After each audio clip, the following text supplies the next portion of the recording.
อันนี้เป็นขนมหวานอันที่สองพี่น้องสิใส่จานนี้ไปรวมกันอันนี้มาตะบอนเฮ็ดงานได้นี่ได้แซ่บแซ่บหัวหน้าเอาให้กินเอาให้เป็น10 อันพุ่นล่ะแต่ว่าแบ่งไปให้ญาติเด้แซ่บขนาดใดนี่นะมะพร้าวนี่นะค่อยสิไปหาซื้ออยู่แต่ว่าบ่ฮู้ไปซื้ออยู่ใส่แซ่บแซ่บบ่อนเฮ็ดงานก็จะเอามาแล้วก็จะมีช็อกโกแลตนำช็อกโกแลตพี่น้อง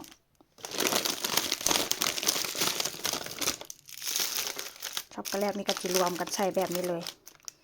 อันนี้ขนมมะพร้าวพี่น้องแซ่บแซ่บนี่นะลาเฟโยนี่นะอ่านถึกบุแซ่บขนาดไหนข้างในเป็นมะพร้าวก็จะผสมรวมกันแบบนี้เลยแซ่บแต่ว่าก็จะมี2-3 อันนี่แหละขนมก็ได้พี่น้องแต่ว่าก็จะบ่ใส่หมดเด้อเพราะอย่าง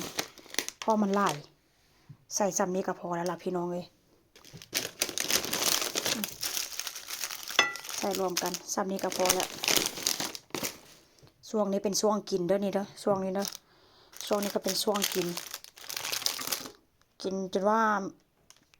กินส้มไปเฮ็ดงานแล้วพี่น้องกินให้มีแฮงไปเฮ็ดงานว่าเส้นซะนี่ล่ะ